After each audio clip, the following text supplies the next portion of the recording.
Ok, alors, hello tout le monde. Je vais attendre une petite minute quand même s'il y a quelques personnes qui vont venir rejoindre ce live aujourd'hui.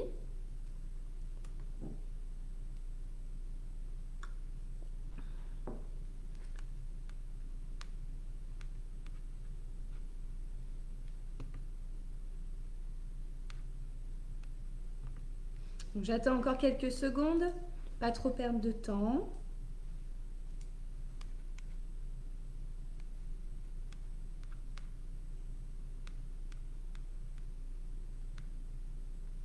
Hello Marion.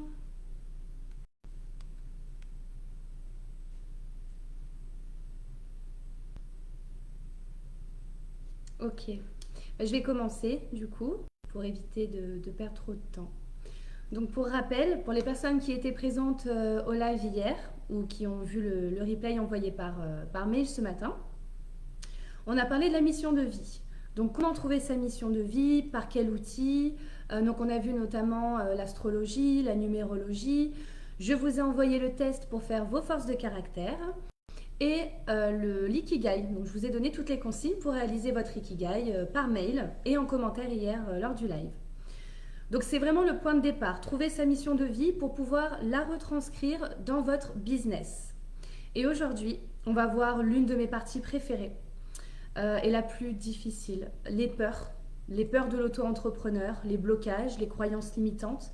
Mais pas seulement pour les auto-entrepreneurs, mais pour vous qui aujourd'hui regardez ce live, ou regardera le replay, qui avez envie de construire votre projet professionnel, mais vous avez des peurs qui vous en empêchent. Vous n'avez pas confiance en vous, vous avez peur que l'on vous rejette, vous avez peur d'être jugé, d'être critiqué. Et ces peurs, c'est totalement humain de les avoir. Ce qui est intéressant, c'est qu'une fois que vous dépassez cette peur, eh ben, c'est derrière que se trouve euh, tout le bonheur, en fait, tout l'épanouissement que vous allez y trouver. Donc, je vais vous parler brièvement du syndrome de l'imposteur. Donc ça, c'est lié à tout ce qui est une question de légitimité. Je ne me sens pas légitime à parler de ça, à faire telle prestation. Donc ça, c'est le syndrome de l'imposteur, l'illégitimité.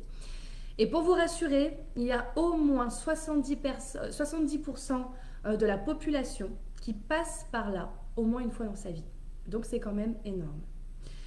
Et en fait, ce syndrome de l'imposteur, cette question de légitimité, elle est directement liée à un manque d'estime de soi. Et comment est-ce que l'on réagit à ça? Eh bien, soit on procrastine, on remet tout le temps à demain ce que l'on devrait faire aujourd'hui. Donc on s'auto-sabote. On a, ou alors on peut avoir un perfectionnisme excessif, c'est-à-dire qu'on va s'acharner au travail parce que selon nous, comme on ne se sent pas légitime, on va s'acharner au travail parce que de toute façon, c'est le seul moyen de réussir. Si on ne s'acharne pas, c'est que notre travail ne sera pas bien, ne sera pas bon. Donc on a besoin de s'acharner au travail si on veut faire quelque chose de bien. Sauf qu'une fois que c'est fait, admettons on a passé beaucoup plus de temps sur un projet et qu'au final on a réussi à le terminer, on a réussi à le rendre parfait, et ben on ne sera même pas satisfait. Dans ce cas-là, on ne sera pas satisfait. Qu'est-ce qu'on va se dire? On va se dire, ok, en fait, j'ai dû m'acharner 3 fois plus que d'autres personnes pour réaliser ça, donc je suis un bon à rien ou une bonne à rien. Malheureusement, c'est la triste réalité. Et le syndrome de l'imposteur est directement relié aussi à la peur du rejet. Et donc, on va passer à la peur du rejet. Donc la peur du rejet, elle est directement liée avec un manque d'amour pour soi. La peur du rejet, elle découle simplement d'un besoin d'être aimé. Et si vous avez besoin d'être aimé, c'est parce que vous n'arrivez pas à vous aimer vous-même. Donc vous allez le chercher chez les autres. C'est pour ça que c'est important. Vous devez apprendre à vous aimer à travers votre regard et pas celui des autres. C'est quand même malsain de craindre tout le temps que l'autre va nous rejeter. De tout le temps se dire, mais de toute façon, ça ne sert à rien que je dise ça, ça ne sert à rien que je fasse ça, ça ne sert à rien que je me lance dans ce projet, je vais être rejetée. C'est faux. C'est entièrement faux. Donc il faut apprendre à vous aimer et c'est comme ça qu'au fur et à mesure du temps, votre peur du rejet va disparaître. Il faut travailler sa confiance en soi et son estime de soi. N'ayez pas peur d'être critiqué. Je vais vous dire une chose, si vous êtes critiqué, c'est parce que vous dérangez. Et en soi, On dérange seulement lorsque l'on nous voit, lorsque l'on nous entend, lorsqu'on sent notre présence. Si on reste dans l'ombre, si on reste dans la peur, on craint rien. On ne nous entend pas, on ne nous voit pas, on ne prend pas notre juste place. On ne sent pas notre présence. On est dans l'ombre et dans la peur et dans la crainte. On risque rien, ça c'est clair et net. Le risque on le prend à partir du moment où on va vers la lumière et on se permet de rayonner. Et c'est lorsque l'on va dans la lumière que le monde se révolte autour. Et ça, c'est une expérience de vie. On nous apprend ici à surmonter nos peurs et à dépasser les critiques. Il faut simplement rester loin des personnes toxiques, rien de plus. Notez bien que les personnes qui vous critiquent, ce sont des personnes qui ont un véritable problème de confiance en elles. C'est ce que vous éveillez en elles lorsque vous êtes sur le chemin de la réussite. Apprenez à faire confiance en vous et en vos projets, parce qu'en ne vous faisant pas confiance, vous allez faire des choses qui ne vous correspondent pas. Et donc, vous allez dans la non-satisfaction, dans la frustration. Et ça va entraîner une baisse d'estime de vous, et là, vous rentrez dans un cercle vicieux. Je n'ai pas confiance en moi, donc je fais des choses qui ne me correspondent pas, donc mon estime baisse, etc., etc. Le cercle vicieux. Donc ça, c'est la peur du rejet. Donc c'est une peur qui est très présente, et très souvent, les peurs de l'abandon, du rejet, autant dans la sphère professionnelle que personnelle, ce sont liés à des traumatismes qui se sont passés durant notre enfance. Souvent, c'est avant les 3 ans. Parfois, c'est avant les 6 ans, ça dépend. Parfois, c'est même in utero, pardon. Même dans le ventre de notre mère, on peut déjà avoir des traumatismes qui nous impactent. Et puis après, il y a aussi tout ce qui est troubles transgénérationnels. Donc ça, c'est tout ce qui est lié à la psychogénéalogie, etc. Donc ça peut aller très très loin et ça peut remonter à il y a très longtemps. Des fois, on porte des choses qui ne nous appartiennent pas. Maintenant, je vais passer sur la peur de l'échec, qui est liée à un manque de confiance en soi. Donc la peur, c'est une émotion. C'est une émotion qui est là simplement pour nous protéger. Et heureusement qu'elle est là, parce que parfois, ça nous avertit d'un réel danger. Mais parfois, cette peur, elle est infondée. Ou alors, elle se répercute aujourd'hui dans une situation où elle n'a pas lieu d'être. Pour surpasser cette peur de l'échec, il y a quelque chose que même les plus grands utilisent beaucoup, c'est la visualisation créatrice. Même 5 minutes par jour, vous vous posez, vous fermez les yeux, vous essayez de ressentir le plus réellement et le plus fort possible le sentiment de satisfaction une fois que vous avez atteint votre objectif. Tout ce qui est visualisation créatrice, projection de soi, etc., tout ça, ça peut vous aider à dépasser vos peurs si vous faites ça un petit peu tous les jours. Vous pouvez aussi utiliser l'ancrage. Donc l'ancrage, c'est une technique en PNL que l'on utilise pour retrouver une compétence que vous avez eue par le passé dans une situation donnée, que vous avez peut-être perdue aujourd'hui. Par exemple, il y a 5 ans, vous avez passé un oral, un examen, et vous trouvez que vous avez assuré, vous étiez pleine d'assurance, vous avez réussi à vous affirmer, à transmettre ce que vous aviez à transmettre. Et aujourd'hui, voilà, vous vous trouvez dans une toute autre situation, vous n'avez plus confiance en vous. Et bien, vous allez utiliser la technique de l'ancrage pour retrouver la compétence de votre confiance en vous et la retrouver aujourd'hui. Donc ça, c'est des techniques en PNL que j'utilise, que je vais utiliser dans le programme d'accompagnement que je proposerai, mais ça, je vous en parlerai plus tard. Donc la confiance en soi, il faut savoir qu'elle se nourrit par l'action.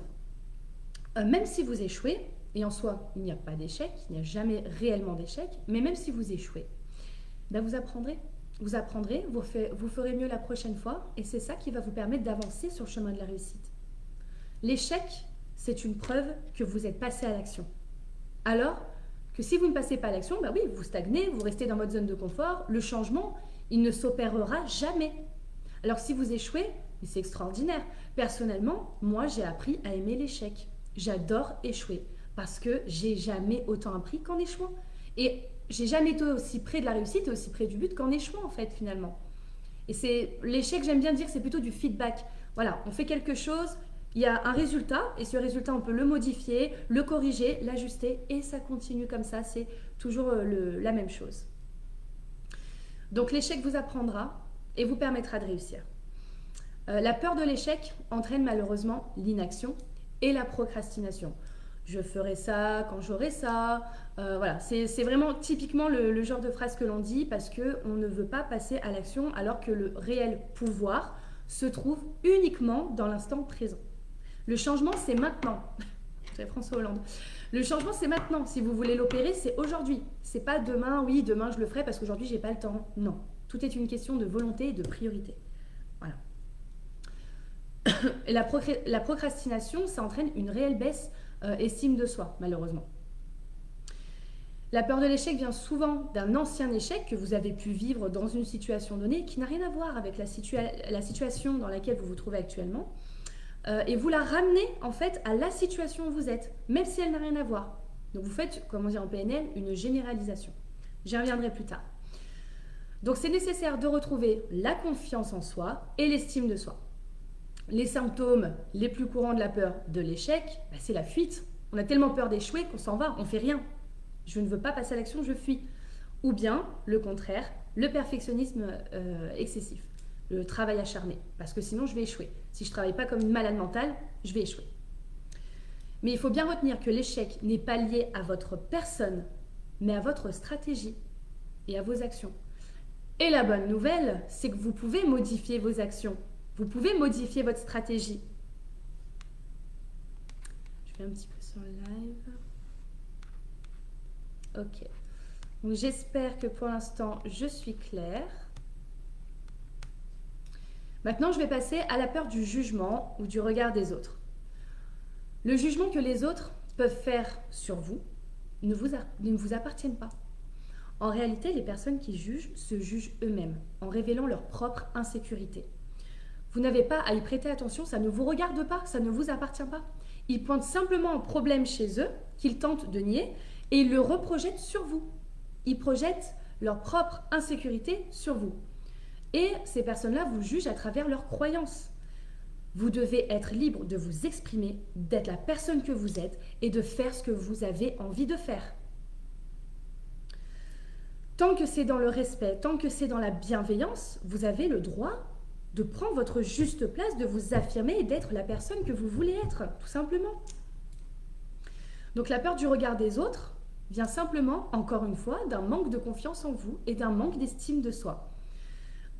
Souffrir de la peur du regard des autres, c'est directement lié à la peur du rejet, dont on a parlé précédemment. Effectivement, la société actuelle, elle n'aide pas du tout parce qu'aujourd'hui, je pense qu'avec toutes les photos retouchées sur Instagram, etc., tous les filtres, Snap, TikTok, etc., ça ne nous aide pas. Ça ne nous aide pas à nous accepter. Et oui, effectivement, ça devient facile de se comparer aux autres, en fait. Et d'avoir une image, par exemple, de la femme qui est complètement idéalisée et qui est totalement biaisée, qui n'est réellement pas la véritable image de la femme, en réalité. Donc c'est encore plus dur, en fait, de surmonter toutes ces peurs quand la société, quelque part, nous enfonce. Et ça, je le comprends totalement. Mais vous devez prendre conscience de vos valeurs et agir en alignement avec celles-ci. Il faut passer à l'action, comme je l'ai dit précédemment. Et puis ce qui est bien aussi, c'est toujours dans une situation qui vous stresse, qui vous angoisse, où vous avez peur, c'est imaginer le pire. Parce qu'en imaginant le pire, vous allez vous rendre compte que finalement, le pire n'est pas si grave. Il n'y aura pas mort d'homme, personne ne sera blessé et votre vie elle va continuer. Au pire des cas, si vous osez lancer votre projet, qu'est-ce qui se passe? Oui, il y a des personnes qui vont y croire, d'autres non. C'est pas votre problème. Il y a des gens qui vont vous soutenir, d'autres non. C'est pas votre problème. Vous avez des personnes sur qui compter, vous avez soit des amis, soit de la famille. Bien sûr, c'est toujours bien d'au moins s'entourer d'une personne qui vous soutient, qui vous comprend, qui vous motive. Mais vous n'avez besoin de personne. À partir du moment où vous vous faites confiance, c'est tout ce qui compte. Donc maintenant, pour parler de la confiance en soi, le manque de confiance en soi se manifeste par des peurs dont on vient de parler précédemment et des blocages qui nous empêchent d'agir, de développer notre potentiel et d'affirmer la personne que nous sommes. Le manque de confiance en soi peut venir de la peur du regard des autres, comme on vient de le dire, d'un complexe d'infériorité. Ça, des fois, ça arrive notamment lorsque l'on a des frères et sœurs durant l'enfance, d'un problème d'affirmation de soi, de la culpabilité, etc.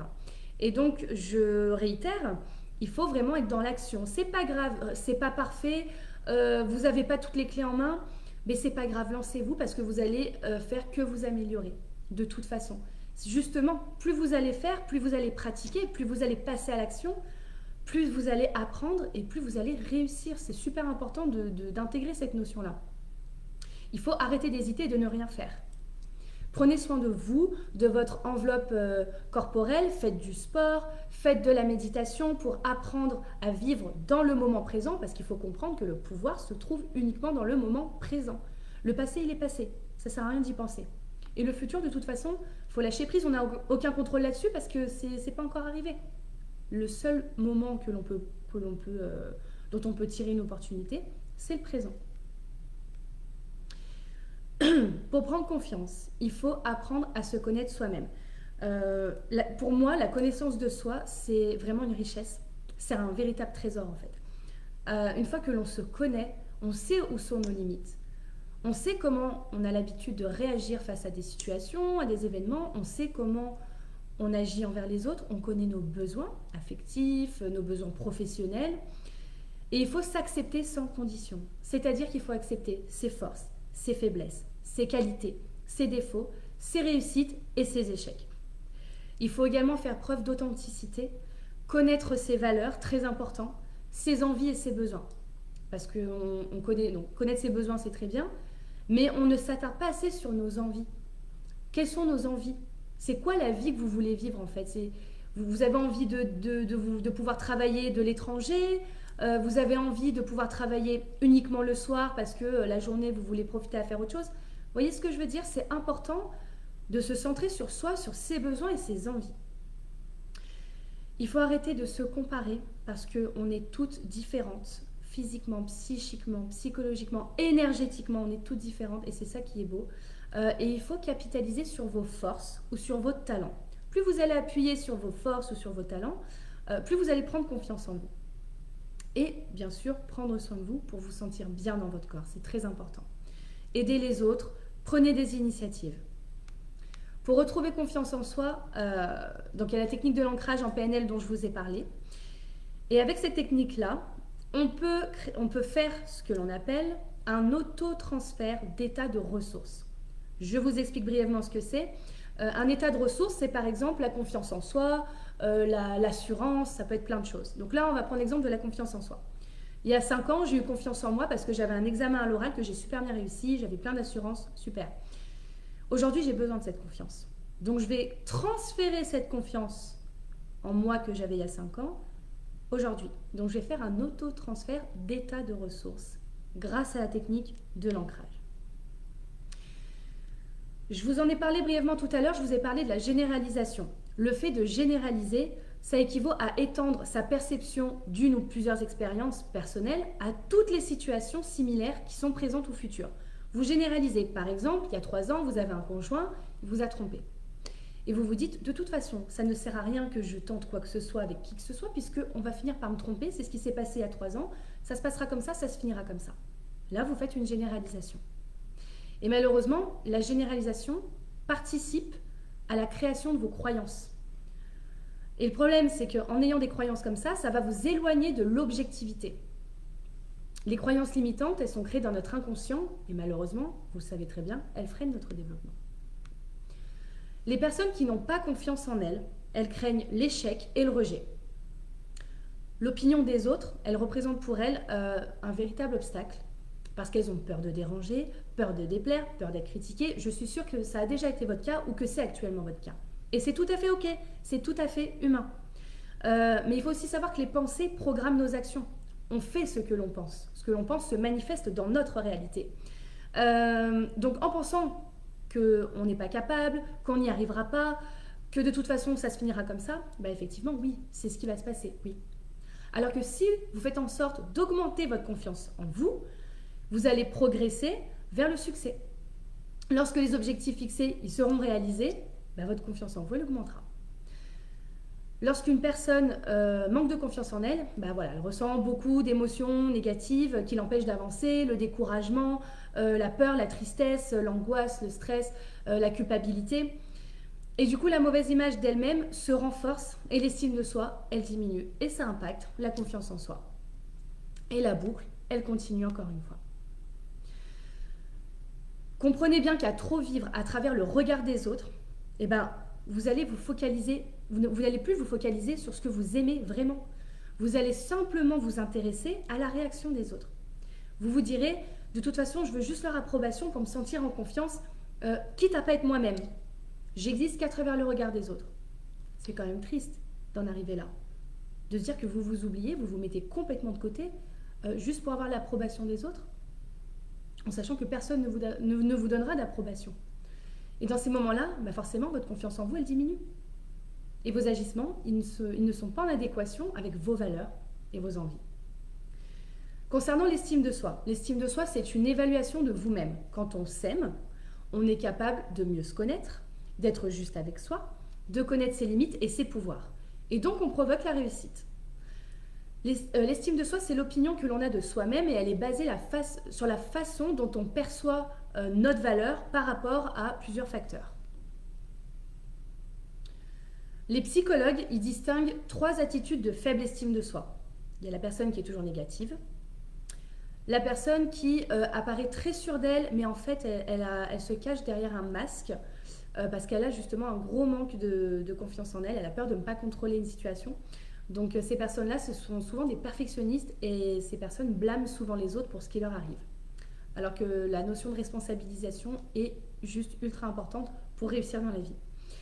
Et puis les personnes qui ont tendance à chercher en permanence l'amusement, qui sont tout le temps en train de rire, parce que le rire, ça permet de camoufler ses peurs et on ne reconnaît pas nos propres insécurités comme ça. Il faut savoir que c'est l'estime de soi qui nous pousse soit à nous révéler, soit à nous cacher. Et l'estime de soi, en ayant une bonne estime de nous-mêmes, on va pouvoir passer à l'action et enfin provoquer ce changement que l'on veut. Ici, par exemple, c'est lancer son activité, croire en son projet, avoir la vie qu'on a envie d'avoir, etc. L'estime de soi, elle est primordiale pour notre évolution. C'est une liberté. Pour finir avec l'estime de soi, le manque d'estime de soi et l'autocritique, c'est une manifestation d'un manque d'amour-propre. Ce manque d'amour-propre, il est influencé par l'enfant que l'on a été et la manière dont on a été traité. Le manque d'estime de soi nous pousse à avoir des croyances négatives envers nous-mêmes. Et ces croyances, elles vont devenir concrètes, effectivement. Et ça va, oui, vous conduire à l'échec. Parce que, comme je vous ai dit déjà, tout ce que vous pensez, vous le manifestez dans votre vie par vos actions. Donc si vous pensez que vous allez échouer, mais bien évidemment, l'univers va vous l'envoyer, cet échec, c'est sûr. Se critiquer pousse également à la procrastination. Donc on ne réalise pas nos objectifs, on ne passe pas à l'action. Et puis on a une mauvaise estime de nous-mêmes. Et puis après, on a des regrets, on a des remords. On se dévalorise encore davantage et on retombe dans ce même cercle vicieux. Alors maintenant, je vais vous proposer un petit exercice à faire, assez rapide et assez simple. Je voulais faire 2 exercices, mais je pense que le deuxième, je vous l'enverrai avec le mailing, le replay, que je vous enverrai par mail, parce que ça prend 5 minutes, mais effectivement, il ne reste pas énormément de temps. Et puis de toute façon, je pense qu'il y aura beaucoup plus de personnes qui vont regarder le replay. Donc là, un petit exercice simple qui permet un peu de retrouver confiance en soi. C'est de faire la liste de vos 20 qualités principales, en commençant par « je suis ». Et le but, c'est de relire cette liste régulièrement. Une fois par jour si vous pouvez, même plusieurs fois. Donc vous faites la liste de vos 20 qualités principales. Je laisse 2 minutes, si vous voulez le faire en ce moment même. Et ça, c'est quelque chose que vous pouvez même réécrire, refaire à volonté, parce que des fois, le poser encore davantage sur un papier, ça permet de mieux conscientiser la chose. Donc n'hésitez pas, ça vous fera que du bien. Et le deuxième exercice, c'était un exercice d'ancrage, donc 5 minutes pour s'ancrer, c'est important aussi pour retrouver confiance. Mais ça aide aussi l'ancrage à évacuer toutes les tensions, des mauvaises énergies qu'on a accumulées, stress, colère, etc. Donc ça, je vous l'enverrai par mail avec le replay.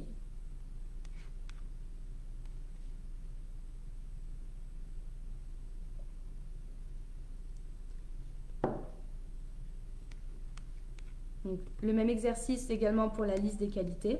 Je vous l'enverrai par mail aussi. Il est très rapide et il est très simple. Ce qu'on peut en conclure avec tout ça, c'est que ce qu'on a remarqué, c'est que la plupart de nos peurs viennent de 3 facteurs.